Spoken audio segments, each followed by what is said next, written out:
Assalamualaikum warahmatullahi wabarakatuh, para pecinta horor Nusantara. Kembali lagi bersama Suci Rahmat Channel. Dan kali ini saya mau melanjutkan cerita dari Tumbal Warisan Terakhir part 5 bagian 2. Dan dikarenakan kemarin itu memang cerita yang sedikit panjang, jadi saya bagi menjadi 2 untuk part 5-nya. Dan tak perlu menunggu lama-lama lagi, kita langsung mulai ceritanya. Tumbal Warisan Terakhir part 5. Juga sebuah pasar kota yang sangat ramai dan kesibukannya. Setelah selesai membeli beberapa barang kebutuhan, Rahmi pun segera beranjak pulang. Ia terlihat lega saat dirinya memasuki rumah yang dibangun bersama sang suami, Rohmadi. Masih sepi, menandakan jika sang suami dan kedua anaknya belum kembali. Rahmi dengan segera mengemasi semua barang-barang yang baru saja ia beli, dengan sengaja berbelanja di pasar yang bukan tempat dirinya berjualan mencari nafkah. Entah oleh sebab apa, namun melihat apa yang ia beli bukanlah satu keanehan. Tarikan nafas lega seketika terhembus dari hidung Rahmi saat suami dan kedua anaknya yang tak berselisih lama datang tepat setelah ia merapikan semuanya. Hal itu tentu tak menjadi satu pertanyaan dan kecurigaan sang suami, sebab bila Rohmadi mengetahui apa yang sedang dirinya persiapkan, bukan tak mungkin bakal menjadi satu masalah besar baginya. Waktu pun terus bergulir.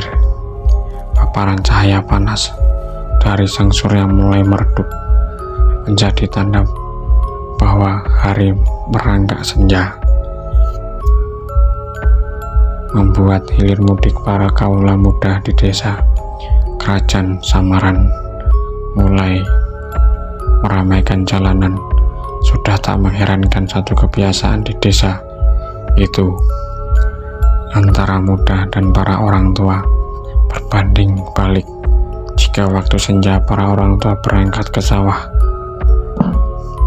maupun ladang, tapi anak-anak mereka memilih berkumpul bergerombol di tiap-tiap tempat yang sudah mereka tentukan.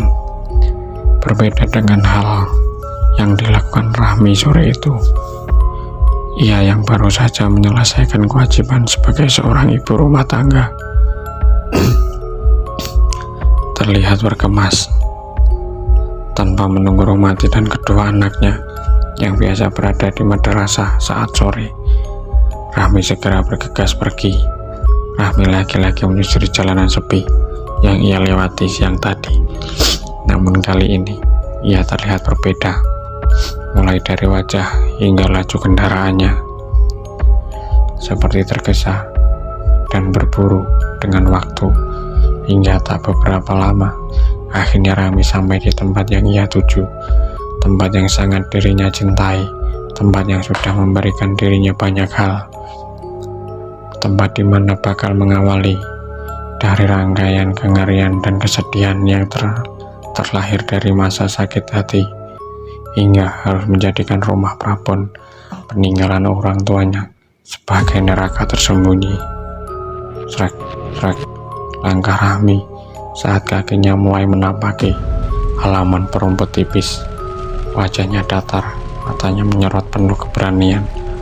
Meski saat itu langit mulai gelap, ia terus saja mengayun kakinya menuju area belakang, melewati sisi kiri rumah yang berbatas dengan jalan tembus ke arah desa sebelah.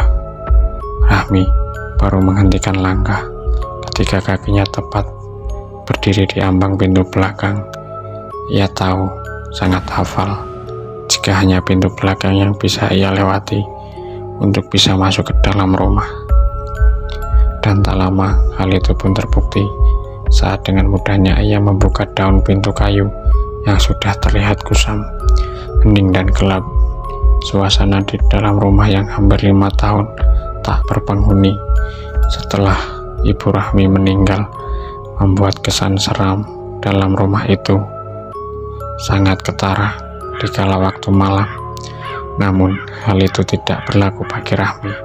Dalam pikiran Rahmi saat itu hanya ingin segera menyelesaikan salah satu ritual persekutuannya agar dirinya bisa segera membalas sakit hati dan tak kehilangan tempat di mana ia dilahirkan.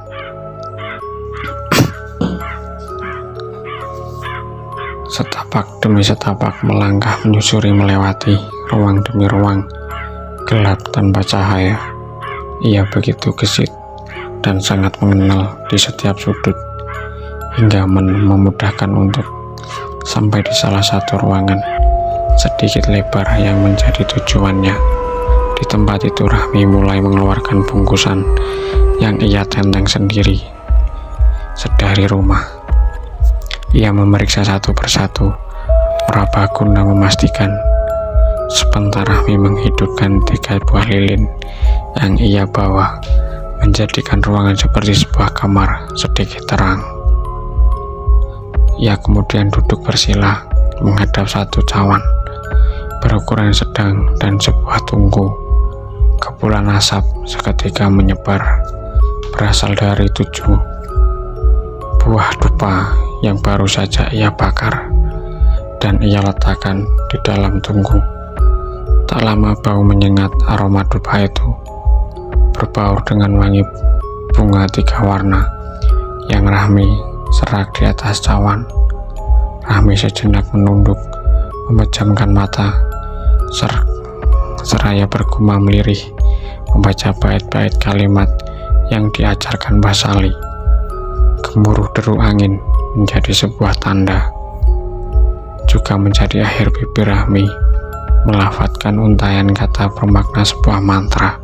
Setelahnya Rahmi pun segera membuka mata, menatap tajam kepada kepulan asap dupa sebelum bergular ke sekeliling tempat di saat suara gemuruh angin berhenti.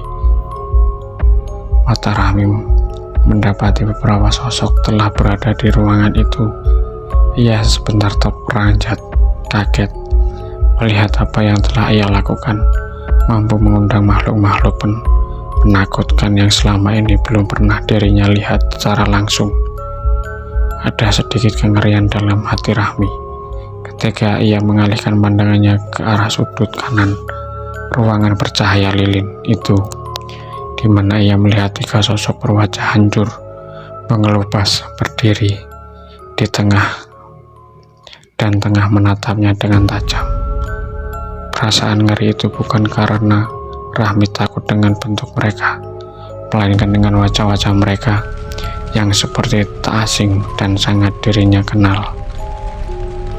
Waktumu ngamurko sak lebu rindu, waktumu kamu menyatu, duk. Rahmi tersentak. Ia mengenadahkan wajahnya ke atas. Sebentar setelah mendengar seruan perintah tak berwujud. "Baik, Mbah," sahut Rahmi, tersadar bila itu suara Mbah Sali yang memberitahunya bila ia harus segera menyelesaikan ritual. Buru-buru Rahmi meraih secaru bunga di atas cawan, menyuapkan ke dalam mulut dan mengunyahnya. Sebentar ia memejamkan mata dan tak lama kunyahan aneka bunga tersebut dari mulutnya menyebar seantero ruangan.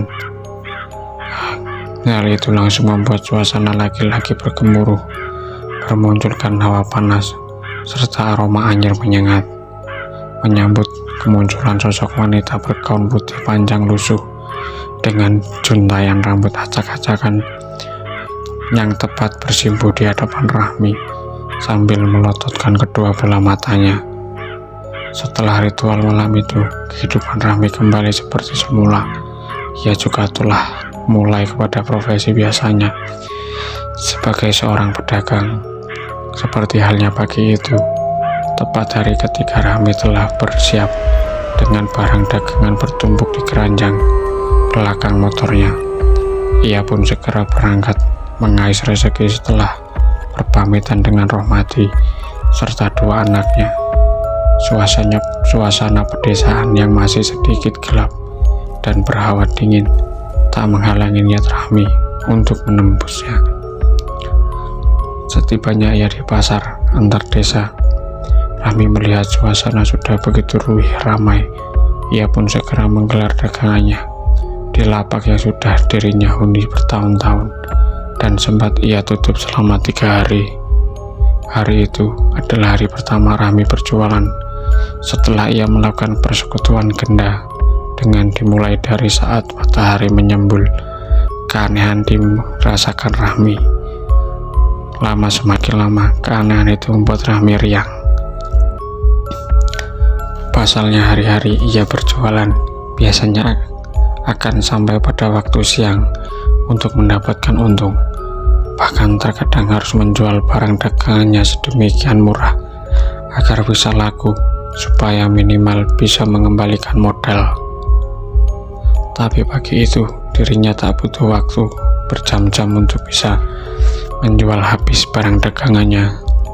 Sontak hal itu mengundang perhatian beberapa teman dan penjual lainnya sekitar tempat Rahmi berjualan.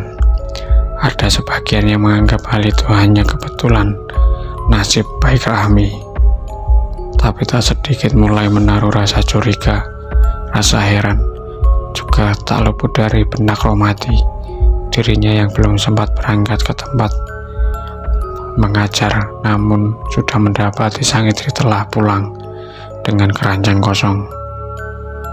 "Cepet banget dek, jam segini sudah pulang?" tanya Rohmati, mencoba memastikan. "Lah orang jualan kalau barang dagangan habis, ya pulang Thomas," jawab Rahmi sedikit ketus mendengar jawaban istrinya yang tak seperti biasa. Rohmati hanya diam. Ia memang merasakan betul bila dalam 3 hari terakhir mendapati perubahan sangat ketara pada diri istrinya. "Ya sudah dek, aku berangkat dulu, anak-anak juga sudah siap," pamit Rohmati yang telah siap dengan tas hitamnya serta 2 anaknya yang juga telah berseragam rapi. "Iya," singkat dan dingin jawaban keluar dari bibir Rahmi. Ia bahkan terkesan acuh pada kedua anaknya, membuat Rohmati hanya bisa menarik nafas panjang sambil berlalu. Selepas kepergian suami dan anaknya, Rahmi tertunduk diam di ruang tamu, matanya menyorot nanar ke jalan depan rumahnya, seperti tengah mengolah pikiran.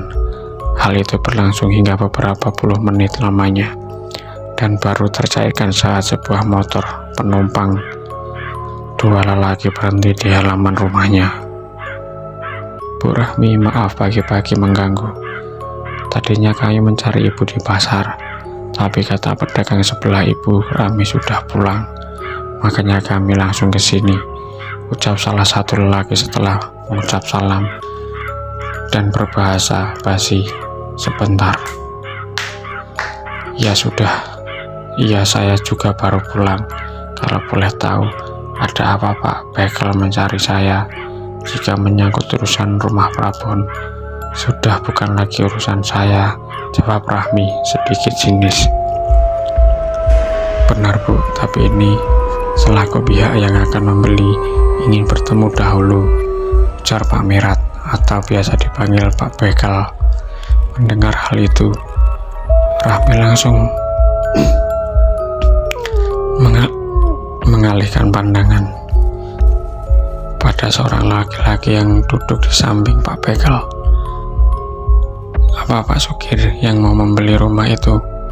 tanya Rahmi pada lelaki yang ia tahu bertempat tinggal di desa sebelah. "Rencana begitu Mbak Rahmi," jawab Sukir. Salah satu orang mapan di desa Gending Sari, Samaran, yang ingin membeli rumah Prabon.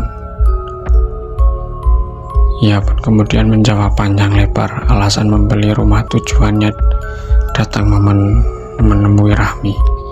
Di samping memastikan tak ada lagi sengketa, ia juga sudah berencana untuk memindahkan barang-barang di dalam rumah yang sebagian dirinya dengar milik Rahmi. Untuk itu ia meminta izin kepada Rahmi untuk mengemasinya. Rahmi sendiri tak keberatan dengan semua rencana dari Sukir. Selintas tak terlihat sedikit pun amarah maupun penyesalan di wajah Rahmi, membuat Pak Bekel yang sedari awal mengamati merasa heran akan perubahan sikap Rahmi. Bertolak dengan beberapa hari yang lalu, akan tetapi setelah tamu berpamitan dan beranjak pergi, seringai sinis ketika menghias dari sudut bibir Rahmi.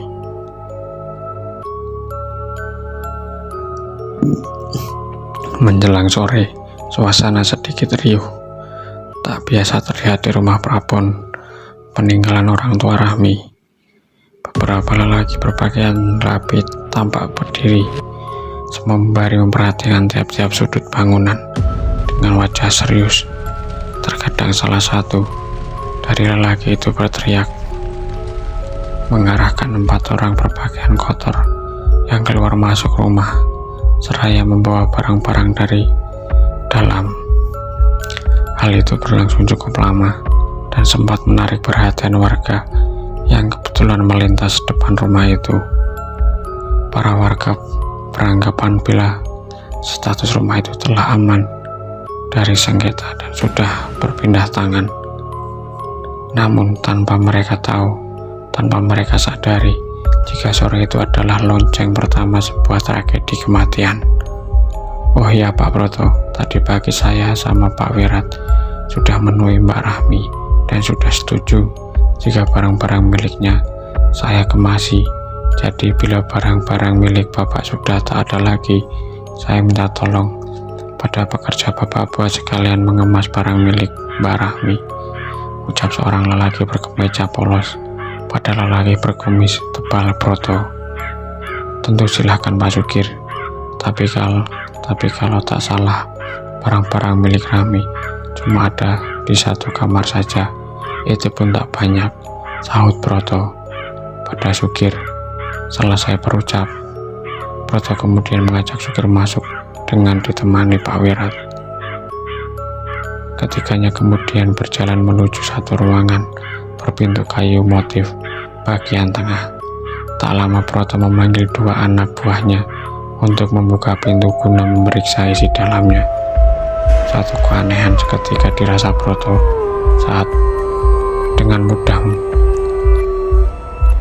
mudahnya pintu yang dirinya tahu biasa terkunci terbuka, dan keanehan itu menjadi rasa terkejutnya manakala mendapati dalam kamar kosong hanya berisikan sebuah lemari kayu lapuk.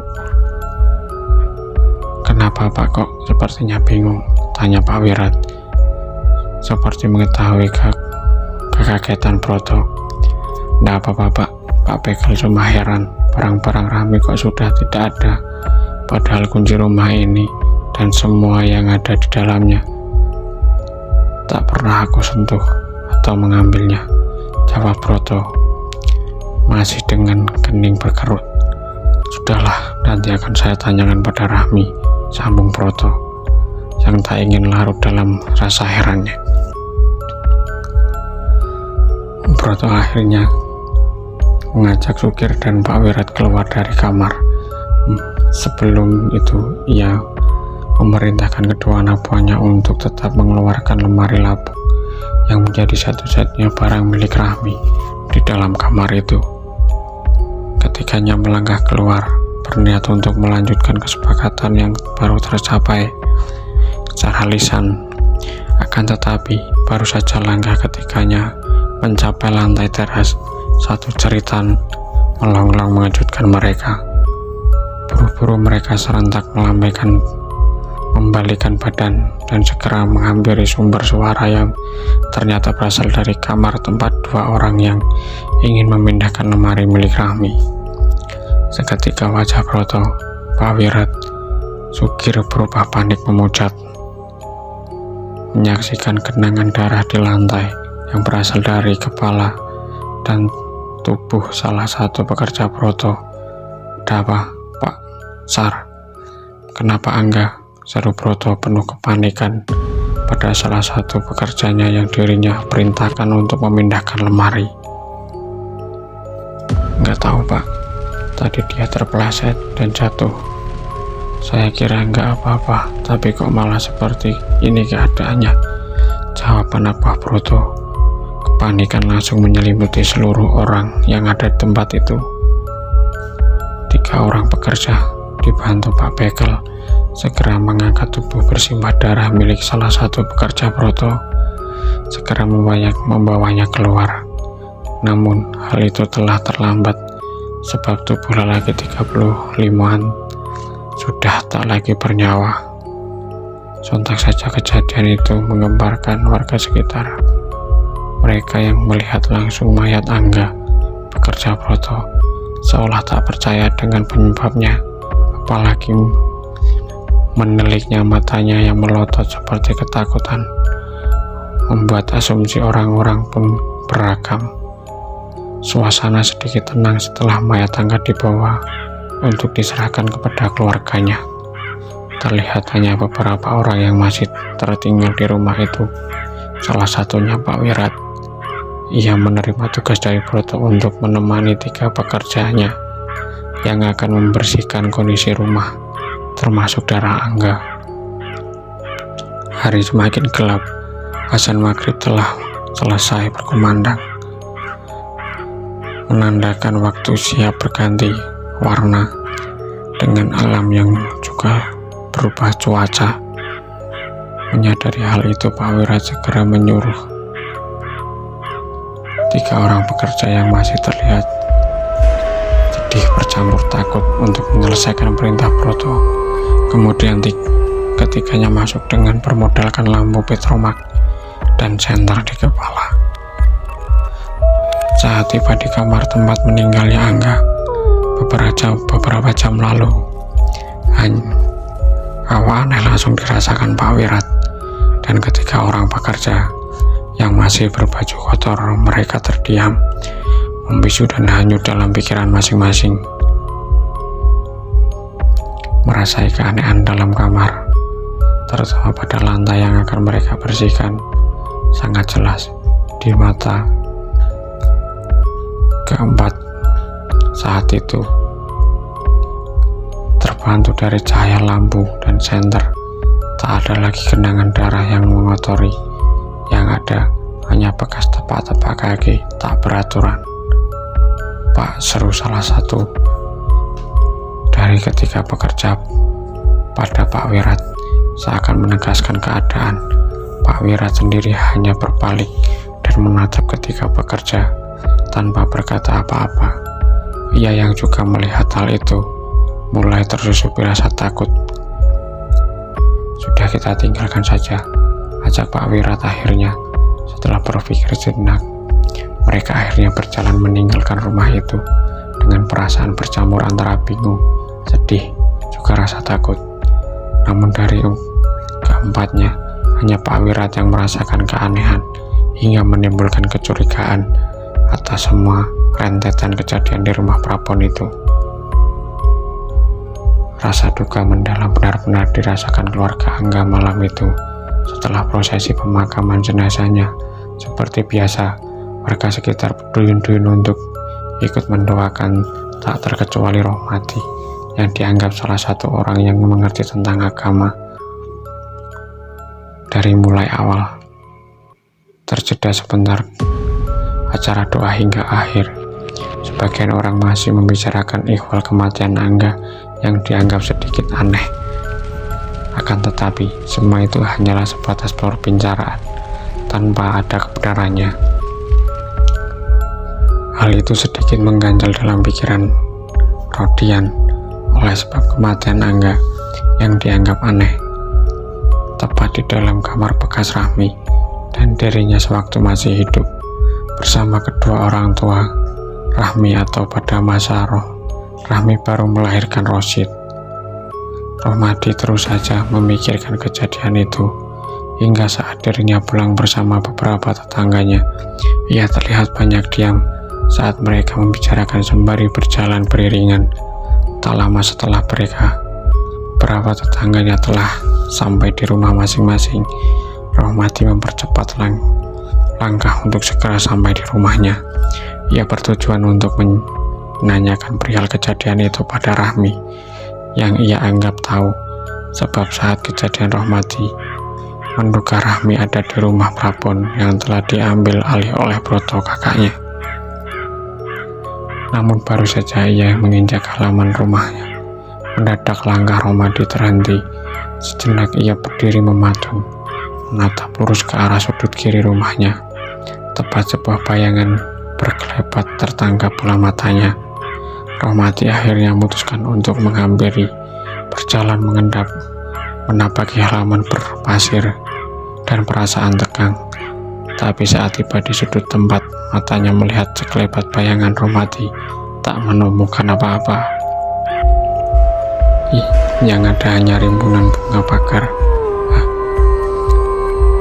hasil tanamannya sendiri, berpenerangan redup dari sorotan lampu yang bergantung di sudut atas. Beberapa puluh detik, Rohmadi masih terus mengamati sekeliling. Ia baru membalikkan badan saat memastikan tak ada apapun. Akan tetapi, ketika kakinya menginjak ambang pintu, tiba-tiba saja hidungnya membawa satu aroma wangi khas bunga kuburan. Ia tersentak mendapati wangi itu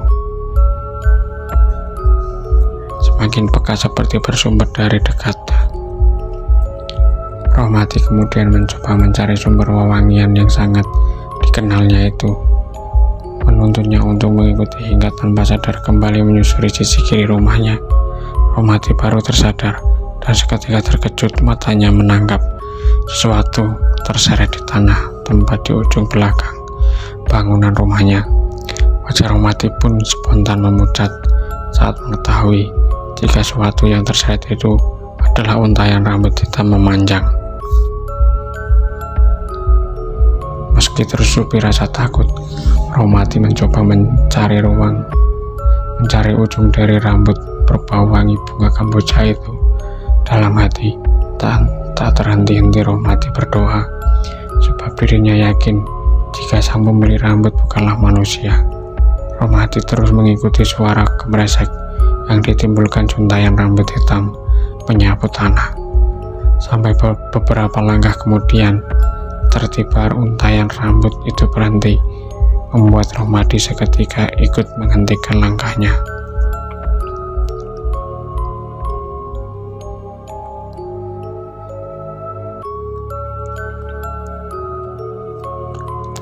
Sejenak Rohmadi terdiam, menatapi rambut itu dan mengarahkan pandangan, mencoba mencari ujungnya. Namun sampai sejauh matanya melihat, ia tak menemukan sosok pemilik rambut itu. Yang terlihat hanyalah gelap di ujung, tanpa terlihat apapun. Hal itu semakin membuat dirinya penasaran dan nekat ingin melihat, mengabaikan rasa takutnya yang ia tahan dengan doa. Akan tetapi, saat kakinya ingin melangkah mendekat serta menyusuri sepanjang juntayan rambut itu, harus tertahan oleh satu sentuhan tangan dan seruan dari belakang. "Kamu ngapain di sini, Mas?" Tersingkat Rohmadi mendengar seruan di belakangnya. Ketegangan yang menyelimuti sejenak mengendur, setelah ia memalingkan wajah dan mendapati Rahmi telah berdiri di belakangnya. "Dek, aku tadi," sahut Rohmadi tergagap. Melihat hal itu, Rahmi segera menarik lengan Rohmadi. Tanpa mampu menolak, Rohmadi akhirnya mengikuti. Namun sebelum melangkah lebih jauh, Rohmadi sempat memalingkan wajah, memastikan kembali rambut memanjang yang ia ketahui yang ia ketahui ujungnya maupun pemiliknya. Lagi-lagi Rohmadi tersentak. Ia sebentar menghentikan langkah saat matanya melihat rambut itu terseret melayang oleh sosok bayangan putih yang tak jelas rupa dan bentuknya, seperti menembus ke dalam rumahnya. Mas, ada apa? Ada apa? Kamu lihat? Apa yang kamu lihat? Tanya Rahmi sedikit ketus. Dek, aku seperti melihat sesuatu. Aku merasa ada bahaya di rumah kita. Cepat. Rohmadi bergegas menuju ke dalam rumah setelah menyingkap tangan Rahmi yang mengendur di lengannya. Namun sesamanya Rohmadi di dalam, ia tak menemukan hal aneh. Ia kemudian memeriksa seluruh ruangan dari sudut ke sudut, tapi tetap saja tak ada yang ganjil. Bahkan ketika ia masuk ke dalam kamar anaknya, keduanya terlihat sangat pulas dalam pangkuan mimpi. Sebenarnya kamu ini kenapa, Mas? Dari sepulang tadi kok aneh, ucap Rahmi kembali baru saja menyusul masuk. Benar deh, aku tadi melihat. Aku sulit menjelaskan, jawab Rohmadi bingung. Lihat apa? Kamu kayaknya yang aneh, Mas. Dari tadi aku di rumah nggak ngelihat apa-apa dan juga tidak merasakan kalau ada bahaya, sahut Rahmi sedikit mengeraskan suaranya. Tapi Dek, sudahlah Mas, aku mau istirahat. Kali ini Rohmadi hanya terdiam, menyadari bila pun hal itu diteruskan akan menjadikan perdebatan.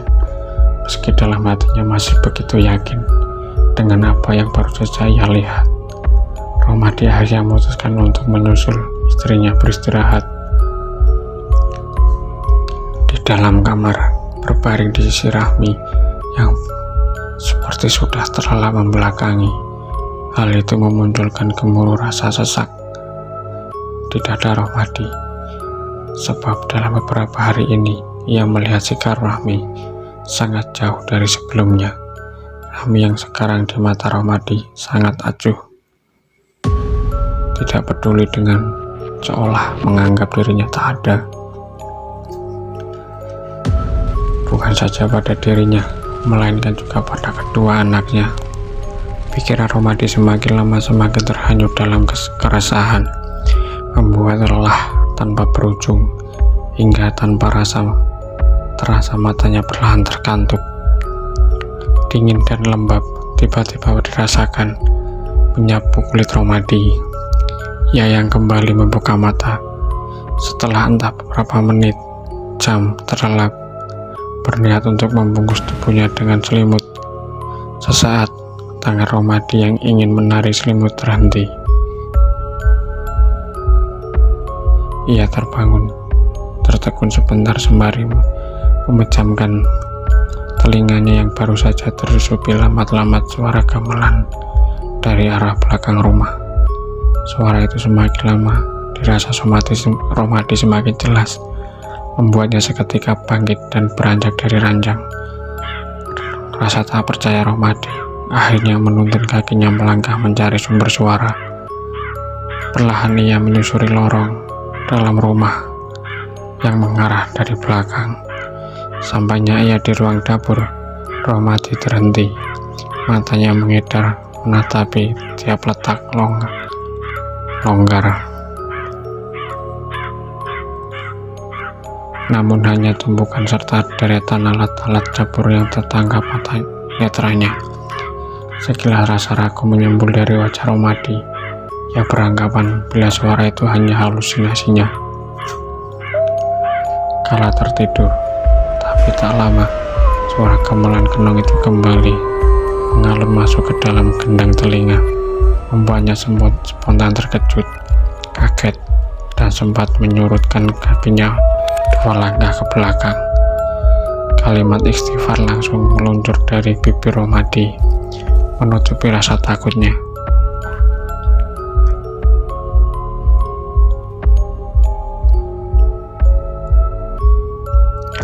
Ia begitu yakin bila suara sangat jarang didengar ini seperti berada di belakang rumahnya. Romadi sedikit tahu tentang suara itu, walau ia tidak bisa menebak langsung dan pasti, tapi satu keyakinan yang telah seluruh masyarakat di tempatnya percaya. Jika suara gemelan kenong itu adalah tanda kemunculan makhluk Baronggo, bahkan menurut beberapa sesepuh yang ia dengar, bila kemunculan Baronggo mengartikan adanya seseorang yang telah mengikat janji atau bersekutu dengannya. Berpikir sampai di situ, Romadi langsung membalikkan tubuh seraya terus berucap istighfar.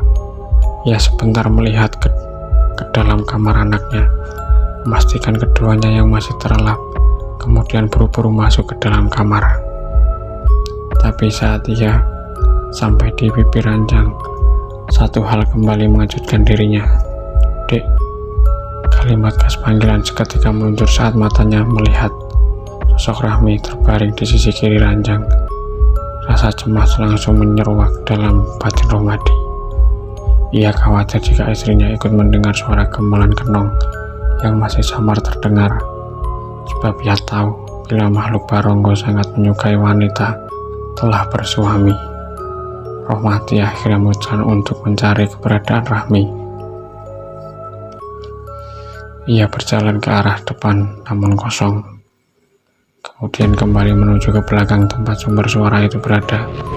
Tetapi belum sampai kakinya menginjak lantai dapur, telinganya tak lagi mendengar suara gemelan kenong, malah berganti suara tapak langkah dan derit ranjang dari arah kamarnya. Buru-buru Romadi membalikkan tubuh, berjalan cepat menuju kamar guna memastikan dan tepat yang ada di benaknya bila suara derit itu adalah sang istri yang sudah terbaring. Kelegaan sekilas mengurat di wajah Romadi. Kecemasan memudar seiring degupan jantungnya telah teratur. Tapi setelah saat tubuhnya ikut berbaring di sisi Rahmi, satu bau arus bercampur wangi pandan tiba-tiba saja menyelusup pekat di hidung. Hal itu berlangsung beberapa menit lamanya, membuatnya tertunduk mencoba mengendus mencari sumber aroma. Seakan tak percaya, Romadi yang menemukan sumber aroma wangi pandan dan arus berasal dari tubuh istrinya, berusaha merapatkan tubuh, tapi bau itu seketika menghilang bersamaan dengan tubuh Rahmi yang berbalik ke arahnya. "Mau ngapain, Mas?" ucap Rahmi saat sadar tubuh Romadi merapat tubuhnya. "Enggak, Dek. Aku tadi cuma kepikiran kamu pas kamu aku cari nggak ada," jawab Romadi memberi alasan. "Aku tadi ke kamar mandi, terus sebentar lihat anak-anak," sahut Rahmi. "Sudahlah, aku mau tidur, sudah larut," sambung Rahmi seraya membalikkan badan, mengajukan Romadi yang masih terbengong. Malam itu akhirnya Romadi terlelap, dan benak penuh kejanggalan tanda tanya besar masih membekas lekat di pikiran sampai terbawa pada waktu ia melaksanakan 2 rakaat subuh serta dalam doa-doanya. Pagi menjelang seperti hari-hari belakang, Romadi masih tercantumkan oleh Rahmi. Ia yang lebih dulu berangkat menuju pasar tak menyempatkan diri untuk sekedar berpamitan. Tatapan penuh arti dari kedua mata Rosid dan Rahtri terkadang membuat nyeri dadanya saat mereka menyaksikan kerenggangan antara dirinya dan Rahmi, tapi hal itu selalu ditutupi dengan berbagai macam alasan. Ia tak ingin membebani kedua anaknya dengan urusan yang tak seharusnya ia ketahui. Semakin hari kejayaan semakin menaungi diri Rahmi. Dalam kurun waktu hanya 7 hari selepas kejadian tewasnya Angga, Rahmi tak hanya mampu mempekerjakan 2 orang pembantu, tapi ia juga berniat membuka usaha baru di pasar kota. Hal itu jelas menarik banyak reaksi dan kecurigaan membesar dari para sesama pedagang. Begitu juga dengan para tetangga yang masih melihat perbedaan jauh antara Rahmi yang dulu dan Rahmi yang sekarang. Mulai dari penampilan fisik hingga sosialisasi bermasyarakatnya yang tak lagi terjaga. Dari sekian banyak orang yang merasakan perbedaan rahmi, Rohmadilah yang paling merasakan. Selain nafkah lahir yang tak lagi terurus, kebutuhan biologisnya pun terabaikan. Seiring Rohmadi percaya tentang perubahan sikap rahmi, manakala keduanya berada di rumah dalam keadaan senggang, namun itu malah memicu pertengkaran dengan akhir Rohmadi yang mengalah, bukan karena ia menerima sikap rahmi, tapi lebih memilih memikirkan keadaan anak-anaknya. Ada satu alasan yang menguatkan dirinya untuk tetap bertahan dalam suasana yang tak nyaman rumah tangganya. Rohmadi berkeyakinan dan selalu mengatakan pada dirinya sendiri, bila sang istri masih terpengaruh emosi dan kekesalan setelah kalah dalam urusan warisan, serta bakal kembali lagi seperti istrinya dulu. Akan tetapi persepsi baiknya itu harus Rohmadi kubur dalam-dalam. Malam itu, sebagai seorang yang masih terbilang muda dan normal, Rohmadi ingin mendapatkan hak biologisnya dari rahmi. Ia yang tengah berada di dalam kamar, anaknya seperti biasa menemani sebelum tidur, segera bergegas setelah memastikan kedua anaknya terlelap. Langkah menatap Rohmadi seketika tertahan saat matanya tak menangkap sosok rahmi di ranjang. Padahal beberapa menit yang lalu dirinya masih mendengar suara rahmi tengah menghitung hasil usahanya di ruang tamu, kemudian berjalan menuju kamar. Sebentar menunggu, Rohmadi memutuskan mencari. Ia berjalan menuju ruang tamu, namun tak menemukan.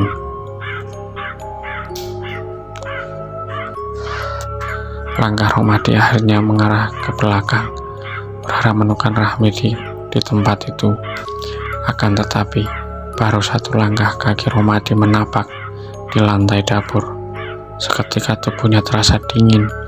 Suara itu, gumam Rohmadi lirih. Saat itu Rohmadi segera pergi dari ruangan dapurnya. Ia menyadari akan kemunculan suara tetabuhan itu. Seketika membayang ketakutan dengan suara ketukan alat tetabuh yang didengar berada dari sebelumnya. Tapi Rohmadi mencoba sejenak bertahan. Ia tertegun dalam kebisuan, meresapi alunan gamelan yang kini beriring, bukan lagi kenong. Iringan tetabuhan semakin lantang dan begitu berirama, dan pengedaran Rohmadi membangkitkan satu rasa penasaran hingga mengalahkan rasa takutnya. Perlahan Rohmadi mengayunkan langkah, setapak demi setapak mendekat ke depan pintu. Ia sangat yakin jika tabuhan itu berasal dari halaman belakang rumahnya. Rohmadi sebentar terdiam sesamanya di depan pintu, kemudian penuh keberanian mendapatkan wajahnya pada daun pintu kayu yang dapat celah-celah kecil di antara papan bersusun tegak. Hening gelap saat matanya mampu menangkap suasana di luar. Hal itu membuatnya bimbang. Dengan perasaan yakin, juga pengedarannya tak puas dengan hanya melihat dari celah kecil. Rohmadi akhirnya memutar 3 kancing sebagai pengait pintu. Suara kriat saat pintu terbuka mengawali keterkejutan dan ketakutan Rohmadi. Seketika tubuh Rohmadi membeku, kakinya terpaku di ambang pintu dengan mata seolah tertahan untuk menatapi pemandangan di depannya. Rohmadi tahu, sangat yakin bila apa yang dilihatnya bukan hal lazim, apalagi saat suara gamelan beriring pelong kembali mengalun, sembari memunculkan satu penari tanpa busana di tengah-tengah kerumunan sosok-sosok aneh. Rohmadi merasa dirinya telah masuk ke dalam alam lain. Beberapa menit melihat mengerikan itu, Rohmadi berjuang menggerakkan kakinya untuk kembali masuk. Tapi baru akan bergerak, Rohmadi bersempat menahannya. Rahmi, kamu lirih. Dan sepertinya berbisik suara Romadi yang baru saja akan beranjak bertahan oleh sosok penari yang tak lain adalah Rahmi. Nekat mendengar Romadi arah Rahmi yang tengah berlenggak-lenggok, mengabaikan sosok-sosok berbola mata juling tengah mengerumuni tarian Rahmi yang beralih menatap kepadanya. Selepas satu putaran tembang, suasana terasa sunyi lantaran alunan gamelan berhenti tempat bersamaan tarian Rahmi.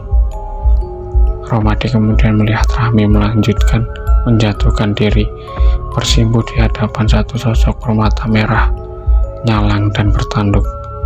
Pemandangan itu seketika membuat tubuh Romadi gemetar, jiwanya goncang, tulang-tulang tubuhnya seperti terlosasi.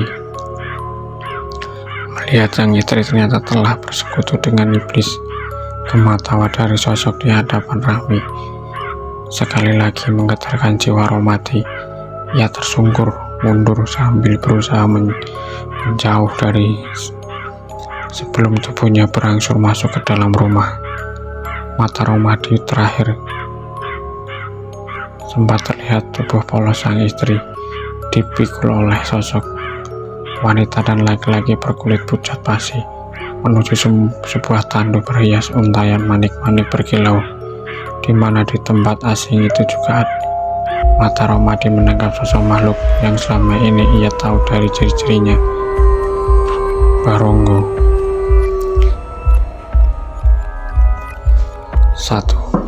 Satu kekuatan dengan lantunan doa seketika membangkitkan Romadi segera berlari menjauh setelah menutup rapat pintu belakang rumahnya.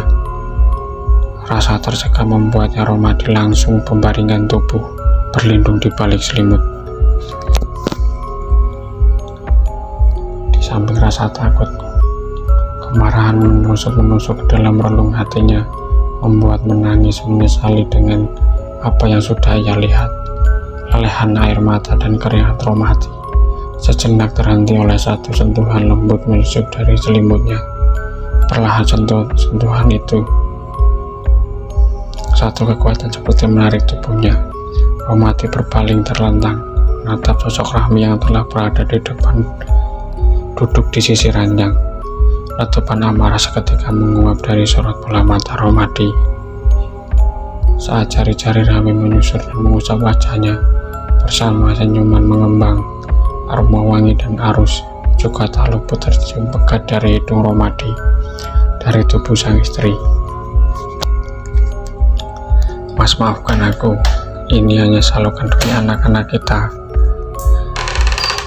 Kehormatan kita.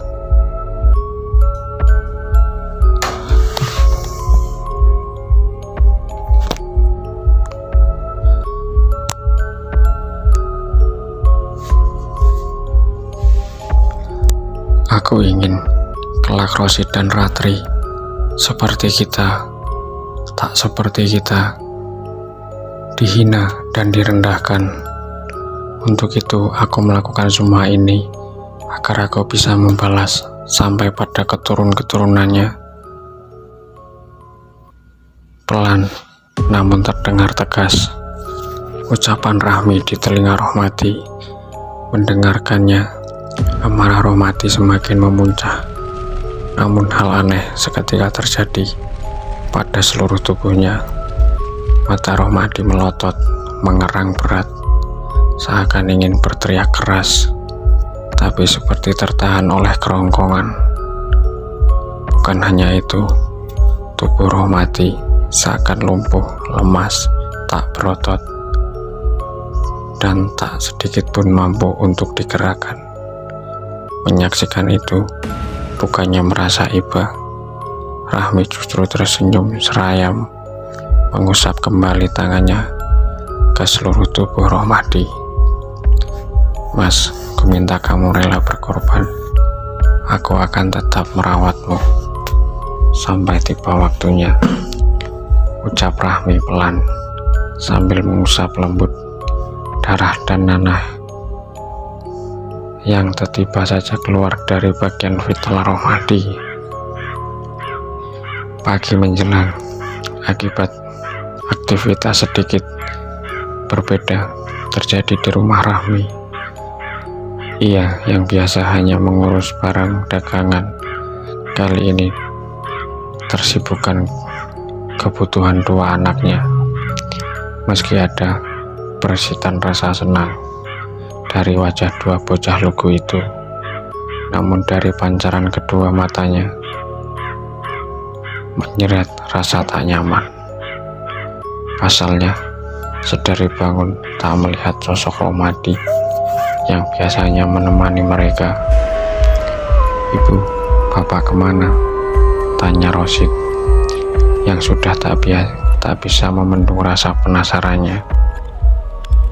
"Bapak lagi sakit, makanya kalian berdua harus bisa belajar mandiri," jawab Rahmi sembari menata dua piring di atas meja.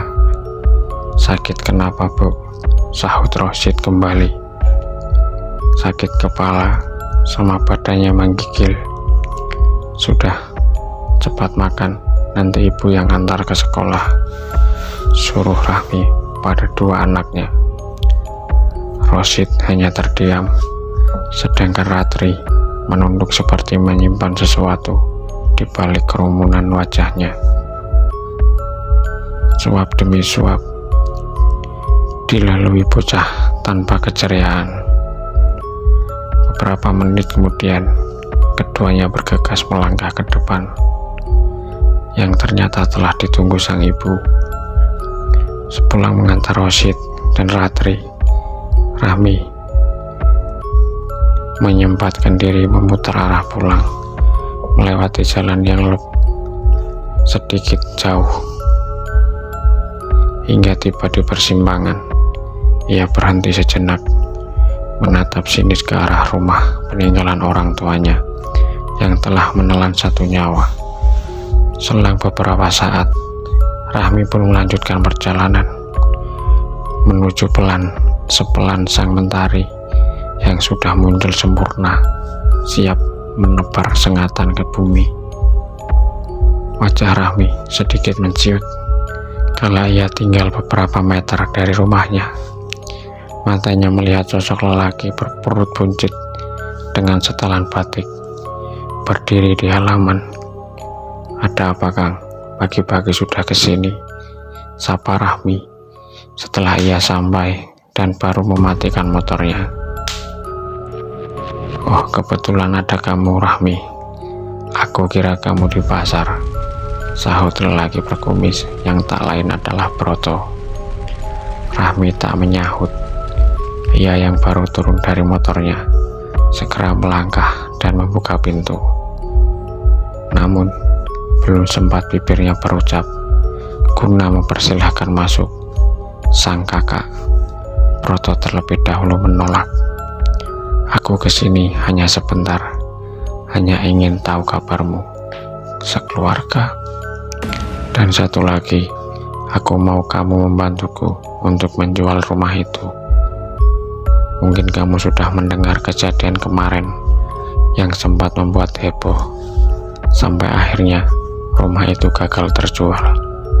Jangan lupa untuk mendukungku dalam pencalonan nanti," ucap Broto sembari menyunggingkan senyum antusias.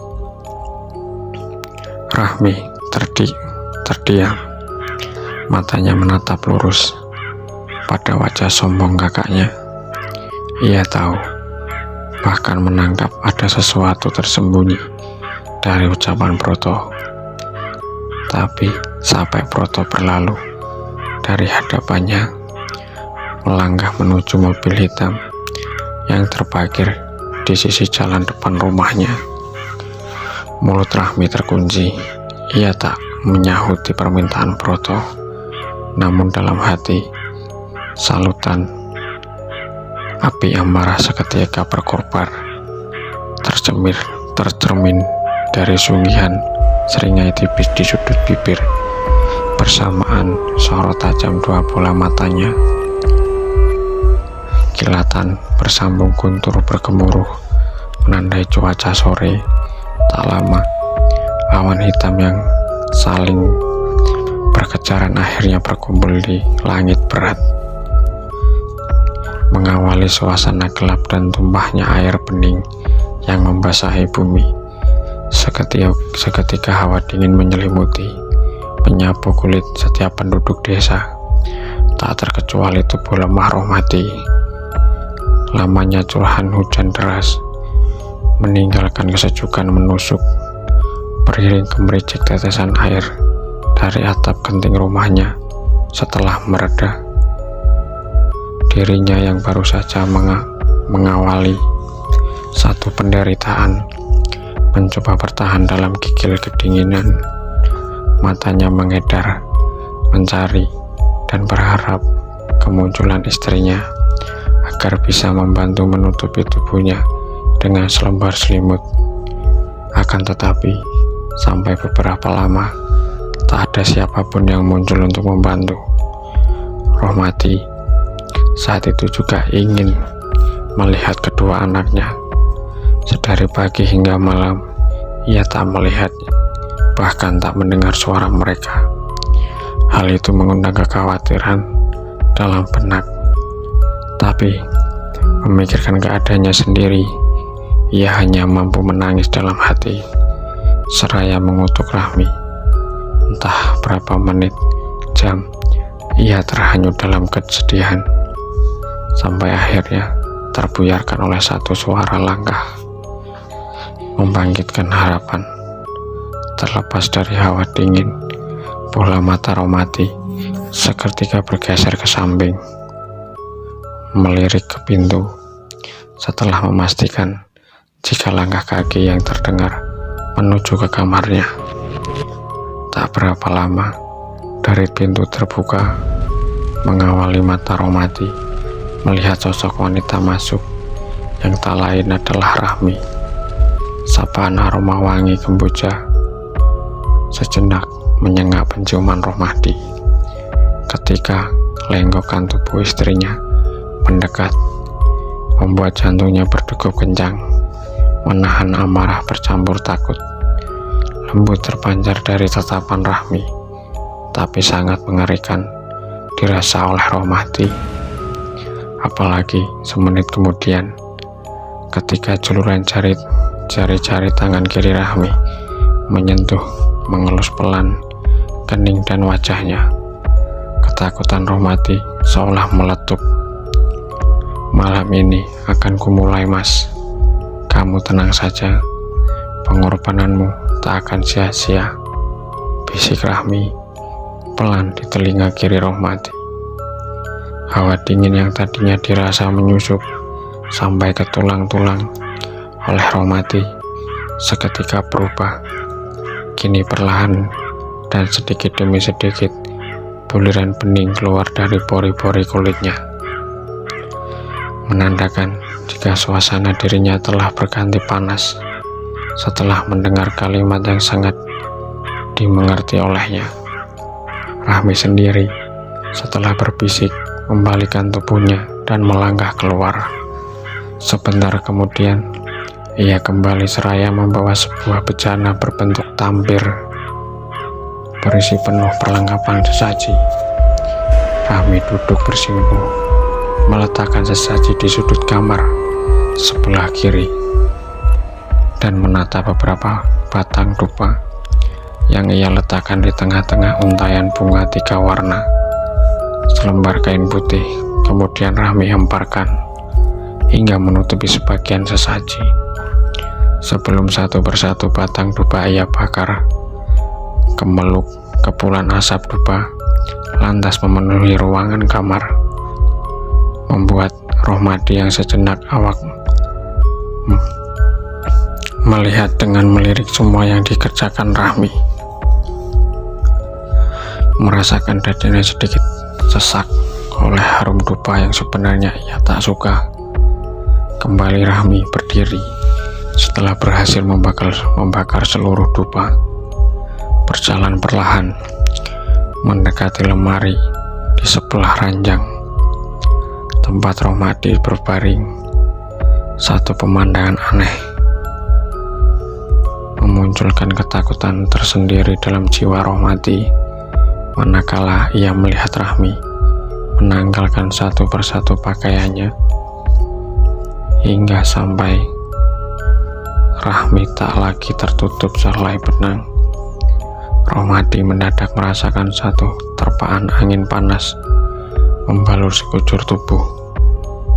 Tak sampai di situ, di saat Rohmadi mengerang lirih, memejamkan matanya demi melawan hawa panas, tiba-tiba ia merasakan sesuatu menyentuh bagian vitalnya. Sontak Rohmadi pun membuka mata, terperangah dengan sosok Rahmi yang sudah berada di sampingnya dengan balutan kain kemben sebatas dada. Rohmadi lagi-lagi tersentak tanpa daya. Kala sentuhan di alat vitalnya berasal dari elusan tangan Rahmi yang menelusup ke dalam satu-satunya kain sarung membalut antara lutut dan sebatas parut dengan corak kotak-kotak. Ringis kesakitan sejenak menghias wajah Rohmadi saat dirasakan sesuatu mengalir dan keluar dari alat vitalnya. Namun hal itu tak membuat Rahmi yang berubah dingin menghentikan tangannya. Sampai akhirnya kala Rohmadi merasakan sakit luar biasa, barulah Rahmi berhenti dan mengeluarkan tangannya. Lumuran darah dan nanah tergenggam di tangan Rahmi, sangat jelas di mata Rahmi. Meski ia masih terengah-engah dalam kesakitan, dirinya tahu bahwa darah dan nanah itu dari dalam tubuhnya. Namun ia belum mengerti untuk apa Rahmi mengambilnya. Tapi tak berselang lama, batin Rohmadi meronta melihat apa yang akan dilakukan oleh Rahmi. Sepintas Rohmadi berusaha menggerakkan seluruh tubuhnya, mencoba untuk mencegah Rahmi yang saat itu tengah mengambil selembar kain putih yang ia hamparkan di atas sesaji. Akan tetapi sekuat apapun Rohmadi berusaha, hanya sia-sia. Kini ia hanya meneteskan air mata sembari melihat tangan Rahmi menuliskan sebuah nama di kain putih sambil bergumam melantunkan bait mantra. Ratusan detik, puluhan menit berlalu. Dendang suara Rahmi terhenti tepat setelah ukiran sebuah nama selesai tergores pada kain putih dengan tinta darah dan nanah. Suasana pun berganti hening mengirimi tangan Rahmi yang menggulung kain putih dan meletakkannya di atas batang dupa berjejer yang telah mengepul asap wangi. Beberapa saat gulungan kain itu terbungkus kepulan asap dupa yang kemudian menjadi kobaran api kecil membakarnya. Namun aneh, meski sedikit lama gulungan kain itu terbakar, tapi Rahmi seperti tak merasakan panas pada tangannya yang memegang dua ujung hingga kobaran mereda dan kain menjadi abu hitam. Suasana kamar kembali menjadi riuh oleh suara gema tetabuhan kenom bersahutan. Walaupun tidak ada nyanyian sebagai pengiring, tapi Rohmadi merasakan sesuatu berbeda. Hal itu pun akhirnya menjawab dengan kemunculan satu sosok bertubuh gemuk dan bermata hitam. Sosok itu berdiri di hadapan Rahmi, melototkan bola mata hitamnya dan membuka mulut yang tak berahang. Rasa ngeri dalam diri Rohmadi semakin memuncak, yang tak hanya melihat kengerian pada wajah sosok itu, ia pun teringat dengan satu kejadian di mana sebelum ia tercelakai sempat melihat juntayan rambut hitam memanjang tanpa tahu sosok pemiliknya. Dan kini dengan sangat jelas matanya melihat wujud dari pemilik rambut panjang beraroma barus itu. Nyangkur nyawa wiwiti wengi iki ora kena wurung kelawan badale getih lan nanah mengambil nyawa dimulai malam ini. tidak boleh gagal karena telah menumbalkan darah dan nanah. Satu ucapan dari bibir Rahmi seketika menandai kepergian sosok itu, menjadi kepulan asap hitam tipis yang keluar menembus atap. Tepat di saat itu Romadi merasakan tubuhnya seperti tertarik. Urat dalam tubuhnya mengencang, membuat melototkan mata sembari menganga. Rasa sakit teramat luar biasa kembali dirasakan Romadi. Tubuh tanpa daya miliknya seketika mengencang kuat. Otot-otot tubuhnya menonjol, berasa ingin keluar menembus kulit. Puluhan menit Romadi mengalaminya.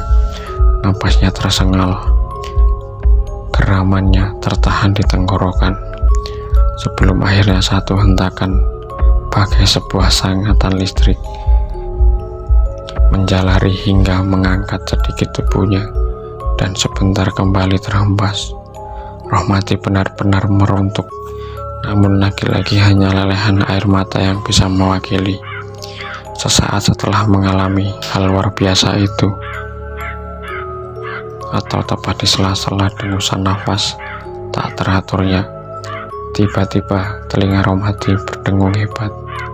Ia pun memalingkan wajah ke samping kanan dan kiri demi menahan rasa sakit. Pada saat gendang telinganya sampai pada satu suara jeritan melengking terdengar nyaring, mengakhiri dengungan pada indera pendengarannya. Setelah sedikit mampu mengatur nafas, Romadi terhenyak, diam, bermandikan keringat. Perlahan ia memejamkan mata, mencoba untuk tak percaya pada apa yang baru saja ia alami.